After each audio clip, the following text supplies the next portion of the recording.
கலாத்தியர் 3ஆம் அதிகாரம் அதனுடைய 13வது வசனத்தை வாசிக்கலாம். மரத்திலே தூக்கப்பட்ட எவனும் சபிக்கப்பட்டவன் என்று எழுதியிருக்கிறபடி சாபமாகி சாபத்திலிருந்து மீட்டு கொண்டார். ஆமென் சொல்லுங்க பார்க்கலாம். ஸ்தோத்திரம். சாபத்தை இயேசு சிலுவையில் ஏற்றுக்கொண்டு நமக்கு மீட்பை கட்டளையிட்டார். ஆமென். நான் இன்றைக்கி நாளைக்கு சொல்கிற சில ஒரு 4-5 காரியங்கள் மெயின் ஹெட்டிங்கில் தான் வந்து கொண்டு இருக்கும். ஆனால் எதை ஏற்றுட்டு எதை நம்ம கையில் என்ன செய்தார்? கொடுத்தார். ஆமென்.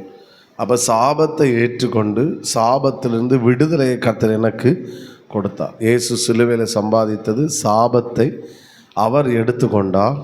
சாபத்திலிருந்து விடுதலையை கர்த்தர் எனக்கு என்ன செய்தார்? தந்தார். அப்போ இப்படி சொல்லலாம். 9 இயேசு சிலுவையில் சம்பாதித்தது சாபத்திலிருந்து விடுதலை. எல்லாரும் சொல்லுங்கள், சாபத்திலிருந்து விடுதலை. இங்கே இருக்கிறத பார்த்தா ஸ்தோத்திரம். ஆமாம், நல்லா ஆராய்ச்சி டயர்டாகிட்டிய போல தெரியுது. சத்தமாக சொல்லுங்கள், சாபத்திலிருந்து விடுதலை. ஆமென். எப்போ சொல்ல சொன்னாலும் சத்தமாக சொல்லுங்கள் அப்படின்னு இன்னொருக்க சொல்ல வைக்கக்கூடாது. அப்படின்னா நீங்கள் வேடுக்கு வேல்யூ உங்களுக்கு புரியலைன்னு அர்த்தம். 2வது சத்தமாக சொல்லுங்கள் அப்படின்னு சொன்னீங்கன்னா அது பாஸ்டருக்காக சொல்கிறீங்கன்னு அர்த்தம். அப்படி நீங்கள் சத்தமாக சொல்லி பிரயோஜனம் கிடையாது. ஸ்தோத்திரம். ஒரு அலையிலேயே சொல்லுங்கள். ஆமாம், எப்பவும் அப்படி தான் இருக்குது. ஆக்டிவாகிட்டே இருக்கணும்.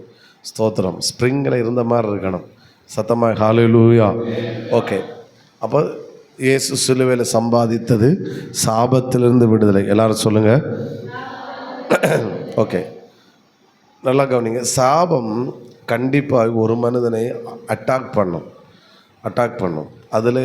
அதை நாம் முதலாவது புரிந்து கொள்ள வேண்டும். யாரை அட்டாக் பண்ணும் அப்படின்னா, யார் யாக்கோபுக்கு விரோதமான மந்திரவாதம் இல்லை, இஸ்ரவேலுக்கு விரோதமான குறிச்சொல். அவன் யாக்கோபின் சந்ததியாக, இஸ்ரவேலாய், ஆபிரகாமின் சந்ததியாய் ஒருவன் மாறாத பட்சத்திலே சாபம் அவனை என்ன செய்கிறதா இருக்கிறது?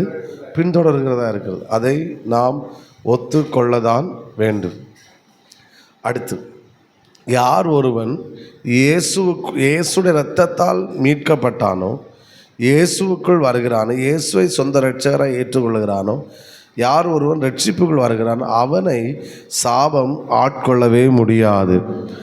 அவன் இயேசுடத்தில் வரும்போது அவன் எப்படி வருகிறான் என்றால் சாபத்தோடு வருகிறான். எப்படி வருகிறான் சொல்லுங்க? சாபத். அப்போ இயேசு அவனுக்கு ரட்சிப்பை கொடுக்கிறார். எப்படி ரட்சிப்பை கொடுக்கிறார்? அவனுடைய சாபத்தை அவனிடத்திலிருந்து வாங்கி கொண்டு அவனுடைய மீட்பை ரட்சிப்பை அவனுடைய கரத்தில் என்ன செய்கிறாரு? கொடுக்கிறார். அதன் பிறகு சாபம் அவனை ஆளுகை செய்ய முடியாது. ஆமென். ஸ்தோத்திரம். அப்போ நன்றாக புரிந்து கொள்வன் வேண்டும். ஒருவன் சாபத்திலிருந்து விடுதலையை பெற்றுக்கொள்ள வேண்டும் என்றால் அவன் இயேசுவிடத்தில் வர வேண்டும். ஆமென். ஹல்லேலூயா சொல்லுங்க பார்க்கலாம்.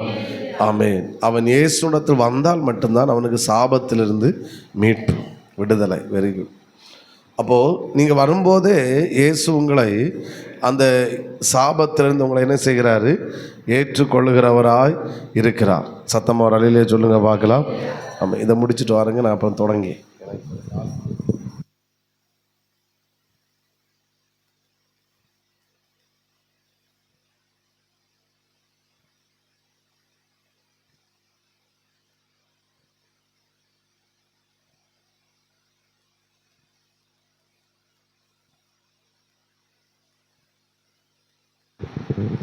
சத்தமாக ஆண்டவரை மகிமைப்படுத்துவோம். ஹல்லேலூயா.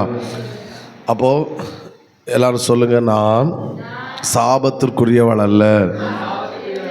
Very good. ஆமென். ஆமென். அடுத்து, என்னுடைய சாபத்தை இயேசு சிலுவையில் ஏற்றுக்கொண்டார். ஆமென். எனவே சாபம் நம்மை ஆட்கொள்ளவே முடியாது. ஆமென். ஸ்தோத்திரம். ஒருவேளை அதாவது இந்த விசுவாசம் வராத பட்சத்தில் சாபம் ஆட்கொள்ளும். இன்னொன்று, 2வது, முதல்ல சொன்னேன் சாபம் ரட்சிக்கப்பட்டவர்கள் வராதுன்னு. அடுத்து இன்னொன்று, ரட்சிக்கப்பட்டவர்களையும் சாபம் பின்தொடருமான்னு கேட்டால் ஒரு சின்ன ஒரு காரியத்தை சொல்லுகிறேன். ஸ்தோத்திரம். அதாவது ஒரு தேவ பிள்ளை இயேசுடத்தில் வந்தாச்சு, ஆனால் இயேசு என் சாபத்தை ஏற்றுக்கொண்டார் என்கிற விசுவாசம் அவனுக்குள் இன்னும் வராது இருக்குமானால் சாபத்தின் அந்த விளைவு அவனை பின்தொடர வாய்ப்பு இருக்கிறது. புரியுதா உங்களுக்கு? சாத்தான் அவன் அவன் என்ன சொல்கிறான், உள்ளதான் இருக்கிறான், ஆனால் அதை குறித்த ஒரு விசுவாசம் அவனுக்குள்ளே என்ன செய்யல, இன்னும் வரலை. இயேசுக்குள்ளே இருக்கிறேன், அவன் இயேசுக்குள்ளே இருக்கிறான், ஆனால் இயேசுக்குள் இருந்தாலும் இயேசு என் சாபத்தை ஏற்றுக்கொண்டார்ங்கிற விசுவாச நம்பிக்கை இன்னும் வராது இருக்குமானால் சாபத்தின் விளைவு அவனை தாக்குவதற்கு வாய்ப்பு என்ன செய்கிறது, இருக்கிறது. அதனால் முதல்ல சாபத்திலிருந்து விடுதலை பெற வேண்டும் என்றால் முதல்ல என்ன தேவையாக இருக்கிறது என்றால் என்னை மட்டும் பார்த்துட்டு கட்சி பற்றி தூர போடும். சாபத்திலிருந்து விடுதலை, ஆமேன் ஸ்தோத்திரம், பெறவே ஒரு விடுதலை தேவையாக இருக்கிறது என்றால் என்ன செய்யணும் அப்படின்னா, இயேசு என்னுடைய சாபத்தை சிலுவையில் ஏற்றுக்கொண்டார், சாபம் என்னை ஒன்றும் செய்ய முடியாது என்கிற விசுவாசத்துக்கு நான் வரும்போது சாபம் என்னை ஒன்றும் செய்யவே முடியாது. ஆமேன். சத்தமாக ஒரு அலையிலே சொல்லுங்கள் பார்க்கலாம். பின்னாடி அம்மைக்கிட்ட போய் உட்காரு. ஸ்தோத்திரம். சத்தமாக கரங்களை உயர்த்தி ஹல்லேலூயா எல்லாரும் சொல்லுங்கள். இயேசு சாபத்தை ஏற்றுக்கொண்டார், இயேசு என்னுடைய சாபத்தை ஏற்றுக்கொண்டார். ஆமேன் ஸ்தோத்திரம். எனவே சாபம் என்னை ஒன்றும் செய்ய முடியாது. ஆமேன். நான் ஒரு 3 காரியங்களுக்காக நான் இன்னைக்கு இதை வைத்து நான் ஒரு 4 காரியங்களை சொல்லணும்னு வந்தேன். ஆனால் 6 நடத்திட்டு இருக்கும்போது 3 காரியங்களுக்காக கொஞ்சம் கூட இதை சொல்லி ஜெபிக்கணும் அப்படின்ற ஒரு சிந்தை எனக்கு வந்தனால நாம் சில 1-2 காரியங்களை சொல்லுகிறேன். ஒன்று, உபாகமம் 23ஆம் அதிகாரம் அதனுடைய 5வது வசனத்தை வாசிக்கலாம். உபாகமம் 23:5. இந்த 3 காரியங்களை சொல்லி கொஞ்சம் ப்ரேயரில் ஜெபிக்க நான் விரும்புகிறேன். வாசிங்கள்.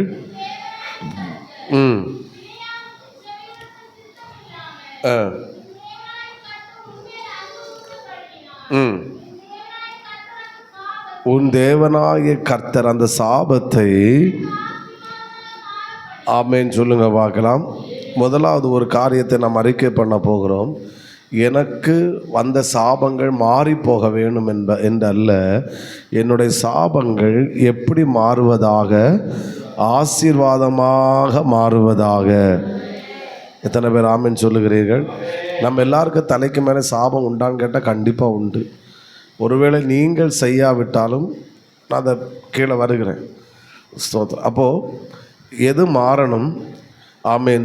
எனக்கு என்னுடைய முற்பிதாக்கள் செய்த பாவம், இல்லைன்னா நான் சுமந்த சாபம், நான் செய்த பாவத்தினால் வந்த சாபம் என்று பல காரியங்கள் வரலாம். ஸ்தோத்திரம். அப்போ என்ன ஆகுன்னா, அந்த இயேசு சிலுவைக்குள் வந்தனால எனக்கு மீட்பு உண்டாயிற்று. ஆனால் சாபம் மாற வேண்டும் என்பது மட்டும் முக்கியம் கிடையாது. அந்த சாபத்தை இயேசு எப்படி மாற பண்ணுகிறார் என்றால், அந்த சாபத்தை கர்த்தர் ஆசீர்வாதமாக மாற பண்ணுகிறார். ஆமென் சொல்லுங்க பார்க்கலாம். எனவே இந்த 20வது நாளில் ஒன்று நடப்பதாக, நம்முடைய சாபங்கள் மாறுவதாக என்றல்ல, சாபங்களை கர்த்தர் ஆசீர்வாதமாய் மாற்றுவாராக. பின்னாடி தான் கைத்தட்டு சத்தம் கேட்கிறது. சிலருக்கு இந்த வார்த்தை வேண்டான்னு நினைக்கிறேன். ஹல்லேலூயா. கை தட்டும் போதே சொல்லுங்க, சாபம் ஆசீர்வாதமாய் மாறுவதாக. ஆமே. நல்லா கையை தட்டி ஸ்தோத்திரம் பண்ணுங்க. ஸ்தோத்திரம். ஆமே. Very good, very good, very good, very good, very good. ஹல்லேலூயா, ஹல்லேலூயா, ஹல்லேலூயா, ஹல்லேலூயா, ஹல்லேலூயா, ஹல்லேலூயா. சாபங்கள் ஆசீர்வாதமாய் மாறுவதாக. சாபங்களை கர்த்தர் ஆசீர்வாதமாய் மாற்றுவாராக.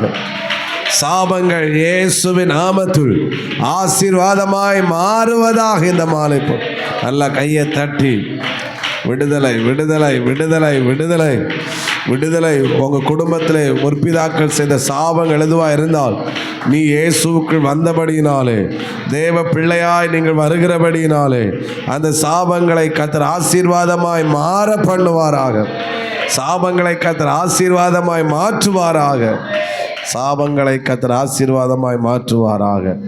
ஆமேன் சொல்லுங்க பார்க்கலாம். ஆமேன். ஹல்லேலூயா சொல்லுங்க. சாபங்களை இயேசு சிலுவையிலே ஆசீர்வாதமாக மாற பண்ணினார். ஆமேன். சத்தமா ஆமேன் சொல்லுங்க பார்க்கலாம். சாபத்தின் ஒரு விளைவுதான் வியாதி, பாவத்தின் ஒரு விளைவுதான் வியாதி. அதை சுகத்தை பற்றி நம்ம பேசுவோம். இன்றைக்கி நான் பேசுறதுக்கு தான் வந்தேன். ஆனால் நாளைக்கு இன்றைக்கி டைம் இருக்கான்னு நினைக்கிறேன். நான் திங்கக்கிழமை திரும்ப கண்டினியூ பண்ண ஆண்டவர் வைப்பா நான் விசுவாசிக்கிறேன். ஆமேன் சொல்லுங்க பார்க்கலாம். ஆமேன். இந்த நம்ம இனி உள்ள காரியங்கள்லாம் கொஞ்சம் சுதந்திரிப்பதற்காக இன்றைக்கும் திங்கக்கிழமை நான் பேசுகிற வார்த்தைகள் சுதந்திரிப்பதற்குரிய வார்த்தைகள். அவைகளை கர்த்தர் சுதந்திரிக்க வைப்பாராக. சொல்லுங்கள். சாபங்கள் ஆசீர்வாதமாய் மாறுவதாக. ஆமேன் ஆமேன். இன்னைக்கு கர்த்தர் அதை செய்வாராக. இந்த மாலை வேளையில் அந்த அத்தனை சாபங்களும் மாறி போவதாக என்னல்ல, அத்தனை சாபங்களும் ஆசீர்வாதமாய் கர்த்தர் மாற்றுவாராக. ஆசீர்வாதமாய் மாற்றுவாராக. ஆசீர்வாதமாய் மாற்றுவாராக. 2வது யோசுவா 7ஆம் அதிகாரம் அதனுடைய 15வது வசனம். யோசுவா 7:15. சாபத்தீடாத எடுத்தவனாய்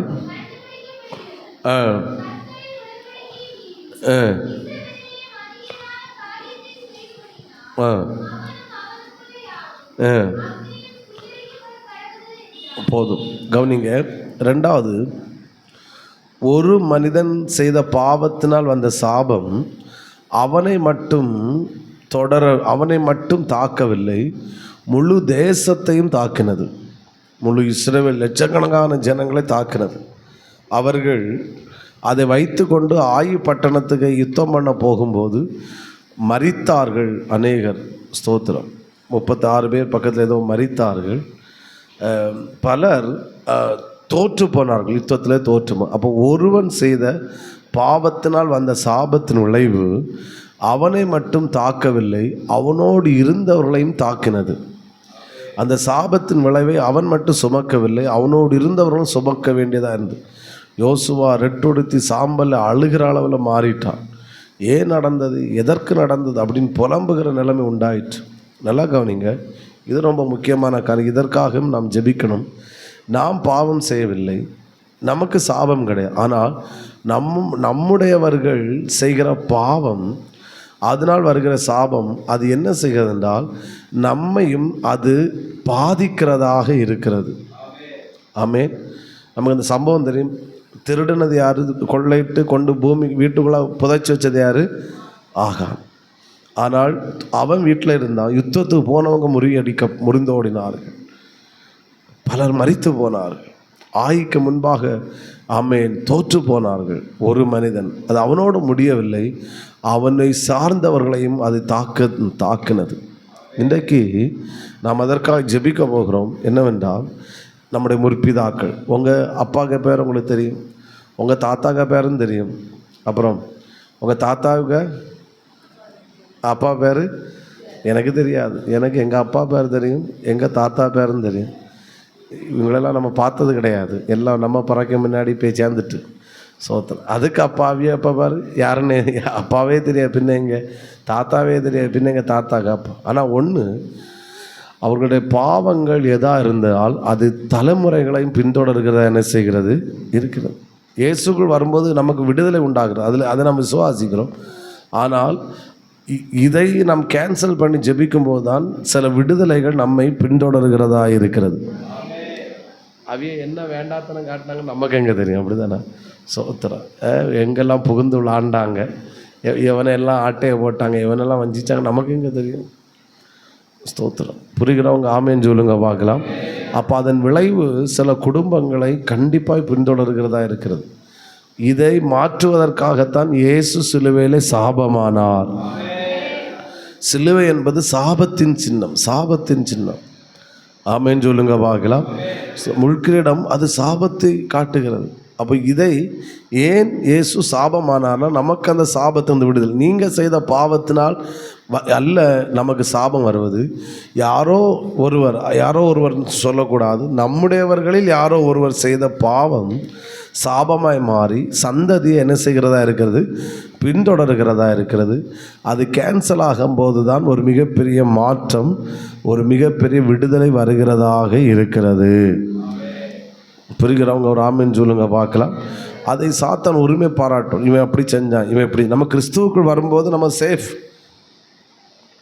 கிறிஸ்துவுக்குள் வரும்போது நாம் விடுதலையாக்கப்படுகிறோம். கிறிஸ்துவுக்குள் வரும்போது நாம் என்ன சொல்ல, காப்பாற்றப்படுகிறோம், சந்தோஷப்படுகிறோம்.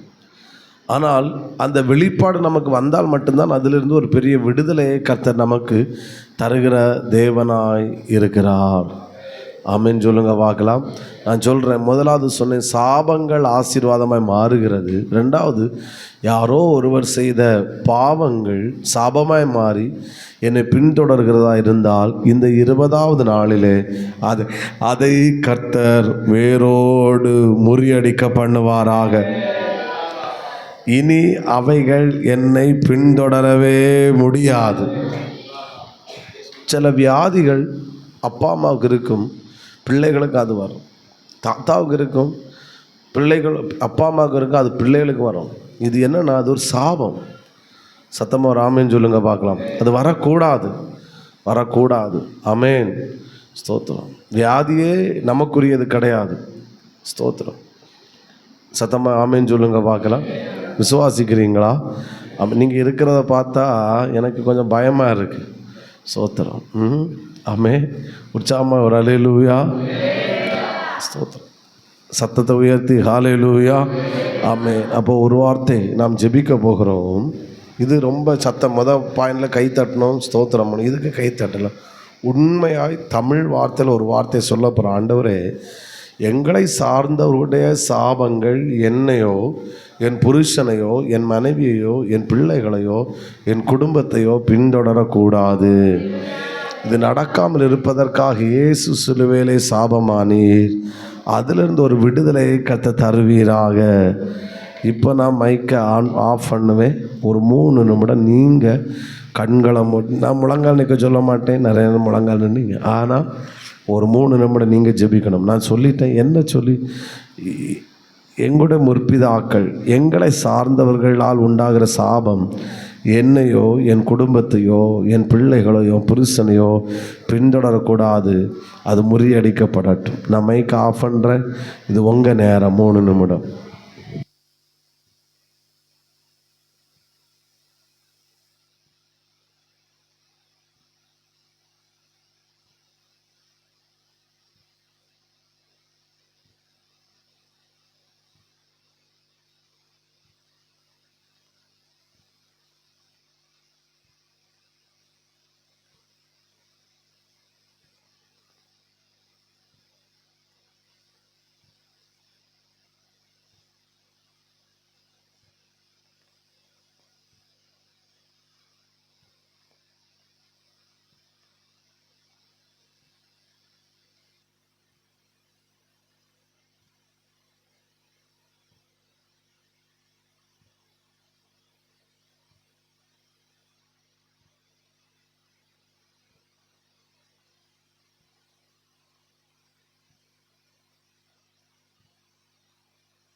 இயேசுவின் நாமத்தில் பிதாவே. மூன்றாவது ஒரு சாபம், அதையும் சொல்லி நான் நிறைவு செய்யலாம், ஜெபிப்போம். யோசுவா 6ஆம் அதிகாரம் 17ஆம் வசனத்தை வாசியுங்கள்.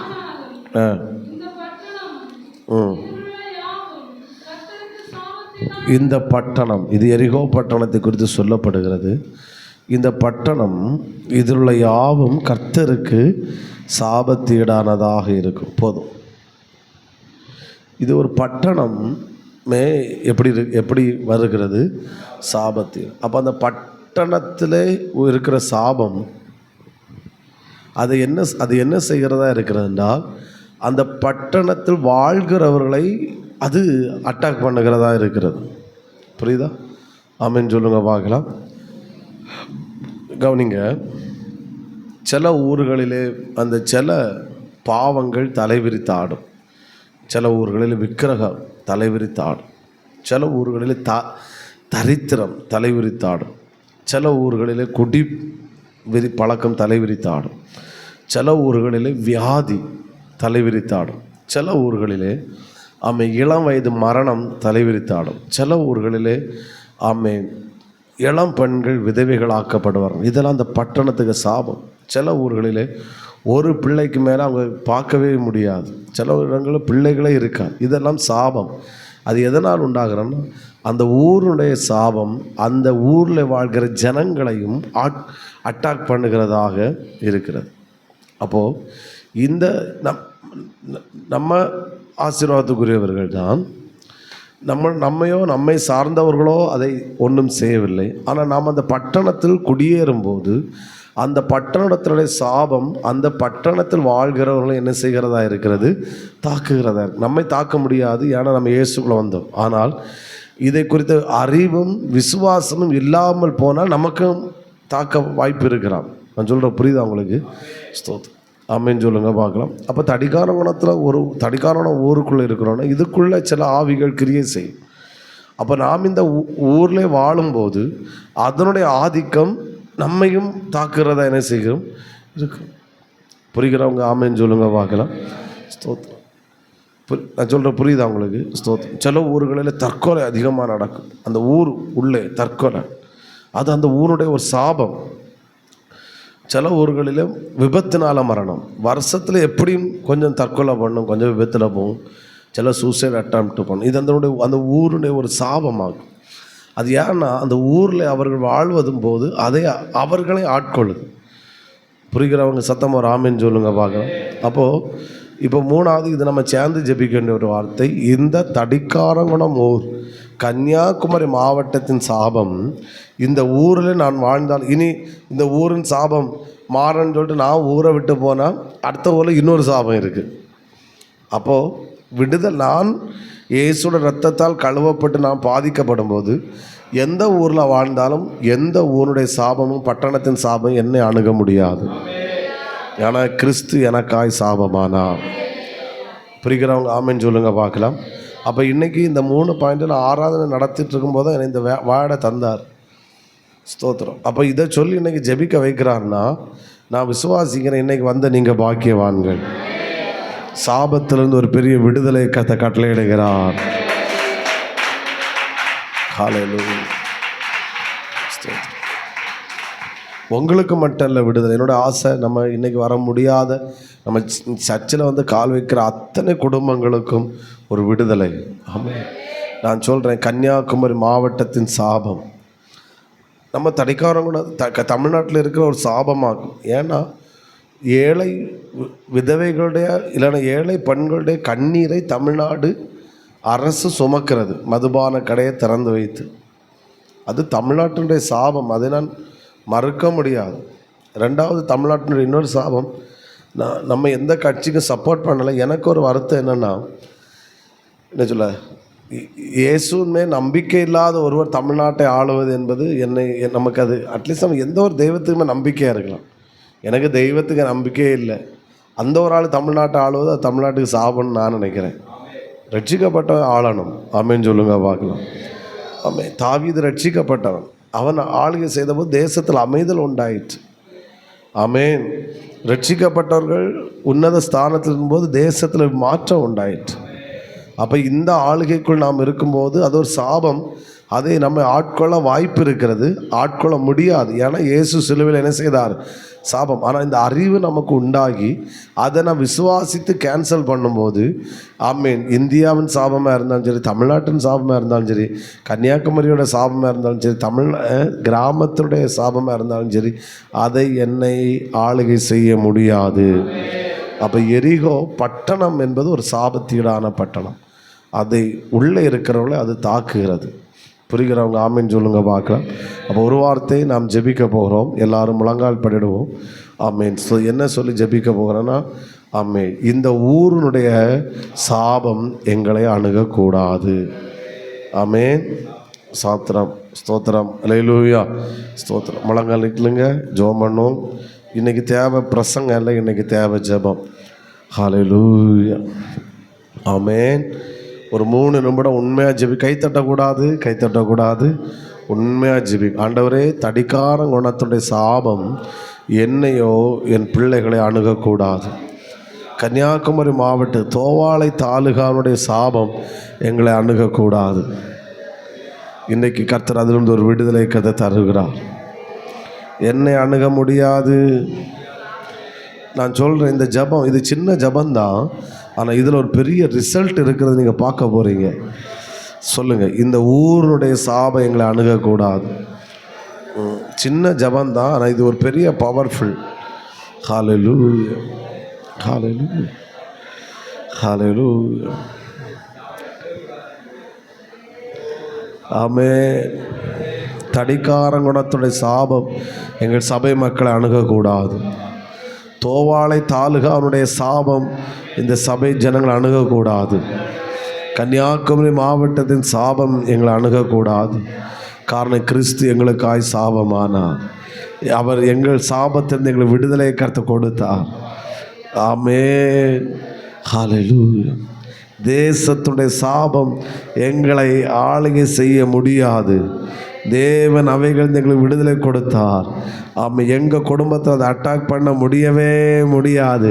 கிறிஸ்து எங்களுக்காக சாபமானார்.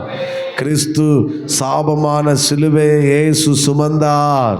சாபத்திலிருந்து எங்களை விடுதலையாக்கும்படியாய் இயேசு சிலுவையிலே மரித்தார்.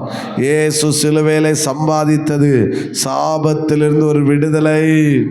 எல்லாரும் சொல்லுங்க, கைத்தட்டிராதுங்க. எல்லாரும் சொல்லுங்க, ஆண்டவரே, வாயை திறந்து இந்த ஊருடைய சாபம் எங்களை அணுகக்கூடாது. இந்த ஊருடைய சாபம் எங்களை அணுகக்கூடாது. சொல்லுங்கள், வாயை திறந்து சொல்லு. தடிக்கார குணம் ஊருடைய சாபம், ஆமென், எங்களை அணுகவே கூடாது. எங்களை அணுகவே கூடாதப்பா. எங்களை அணுகவே கூடாது. ஆமென். நான் உங்களுக்காக ஜெபிக்கிறேன். மனோஜயம் ஆண்டவரே, மனைவி பிள்ளைகளை அணுக முடியாது. இங்கே முழங்கால் நிற்கிற எங்கள் பிள்ளைகளை விசுவாச பிள்ளைகளை அணுக முடியாது. இந்த சபையில் வந்து கால் வைக்கிற ஒருவரை எங்களை அணுக முடியாது. கிறிஸ்து எங்களுக்காய் சாபமானார். இயேசு சிலுவையில் எங்களுக்காய் சாபத்தை ஏற்றுக்கொண்டார். நாங்கள் அதை விசுவாசிக்கிறோம். எனவே இந்த பட்டணத்தின் சாபம் எங்களை அணுகவே முடியாது. இப்போ கையை தட்டி ஆண்டவரை ஸ்தோத்திரம் பண்ணுங்க. சாபங்கள் ஆசீர்வாதமாய் மாறுகிறது. ஆமென். யாரோ ஒருவர் செய்த சாபம் எங்களை அட்டாக் பண்ண முடியாது. இயேசு எங்களுக்காய் சாபமானார். சாபத்தை சிலுவையிலே ஏற்றுக்கொண்டார். நாங்கள் விடுதலையாக்கப்பட்டோம். எல்லா கரங்களை தட்டி ஒரு விசை கூட ஆண்டவரை ஸ்தோத்திரம் பண்ணும். அப்படியே நாளை நடக்கிற ஆராதனையும் மகிமையாய் மாற்றி தாங்கப்பா. ஆமாம், வசதி போல் உட்காருங்கள். செல்வராஜ் பாஸ்டர் வந்து ஜெபித்து நிறைவு செய்வார்கள். எல்லாரும் ஜெபிப்போம். ஹல்லேலூயா, ஹல்லேலூயா. கர்த்தர் நல்ல வார்த்தைகளுக்காய் ஹல்லேலூயா. நம்முடைய வாழ்க்கையிலே ஹல்லேலூயா, நம்மை பின்தொடர்ந்து கொண்டு தான் சாபங்களை முறியடிக்கும்படியாய் ஹல்லேலூயா, அவற்றிலிருந்து நாம் ஜெயம் பெற்றுக்கொள்ளும்படியாய் இயேசு நமக்காய் அந்த கிரயத்தை, சாபம் என்கிறதான அந்த கிரயத்தை நமக்காய் சுமந்து தீர்த்தார். ஹல்லேலூயா. அதற்காய் கர்த்தரை ஸ்தோத்திரம் பண்ணுவோம். எல்லாரும் வாயிலத்திலும் ஸ்தோத்திரம் பண்ணுங்க. உள்ளத்தின் ஆழத்திலிருந்து, ஆண்டவரே, ஆண்டவரே, இதுவரைக்கும் எங்களை முற்பிதாக்கள் செய்த சாபங்கள், ஆண்டவரே, எங்களை குடும்பங்களில் உள்ளதான சாபங்கள், ஆண்டவரே, நாங்கள் செய்ததான தவறுகள் நிமித்தம் வந்த சாபங்கள் ஆண்டவரே, அநேகர் எங்கள் மேல் சாபம் போட்டதான சாபங்கள் ஆண்டவரே, அநேக மந்திர கிரியைகளால் வந்த சாபங்கள் ஆண்டவரே, அநேக பில்லி சூனியங்களால் வந்த சாபங்கள் ஆண்டவரே, அநேக சாத்தானால் வந்த சாபங்கள் ஆண்டவரே, எல்லாம் எங்களை பின்தொடர்ந்து எங்களை குடும்பங்களை ஆண்டவரே நாசமாக்க நினைத்ததான ஸ்தானங்கள் உண்டு ஆண்டவரே. இது எங்களுக்கு தெரியாமல் இருந்தது ஆண்டவரே. ஓ, இந்த சாயங்கால வேளையிலே பரிசுத்த ஆவியானவர் எங்களுக்கு தெரியப்படுத்தினீர் ஆண்டவரே. ஹல்லேலூயா. அவற்றில் நாங்கள் விடுதலை பெற்றுக் கொள்கிறோம், ஆண்டவரே, அவற்றில் நாங்கள் விடுதலை பெற்றுக் கொள்கிறோம் ஆண்டவரே. அவைகளெல்லாம் கேன்சல் ஆகட்டும் ஆண்டவரே, இயேசுவின் நாமத்தினாலே. அது இனி எங்களை பின்தொடர்வது இல்லை ஆண்டவரே, எங்களை குடும்பங்களை பின்தொடர்வது இல்லை ஆண்டவரே. ஓ, எங்களை மக்களை தொடர்வது இல்லை ஆண்டவரே, எங்களை குடும்பங்களை பின்தொடர்வது இல்லை ஆண்டவரே. கபா பாபா பாபா பா தீபா பாபா பாரி கபல பல பல பல பலபா. சாபத்தீடானது ஒன்றும் கத்தாவே எங்களை சேதப்படுத்துவது இல்லை ஆண்டவரே. ஹல்லேலூயா, ஹல்லேலூயா, ஹல்லேலூயா. ஓ, பரிசுத்த ஆவியானவர் இந்த சாயங்கால வேளையிலே நம்மோடு பேசுகிறபடினா கர்த்தரை ஸ்தோத்திரம் பண்ணுவோம். விசுவாச அறிக்கை செய்து நாம் எல்லாரும் ஜெயம் பெற்றுக் கொள்ளத்தக்கதாய் நம்முடைய விசுவாச கண்கள் திறக்கப்பட்டவர்களாய் விசுவாசத்தோடு நாம் கடந்து போக பரிசுத்த ஆவியானவர் கிருபை செய்யும்படியாய் கர்த்தரை ஸ்தோத்திரம் பண்ணுவோம்.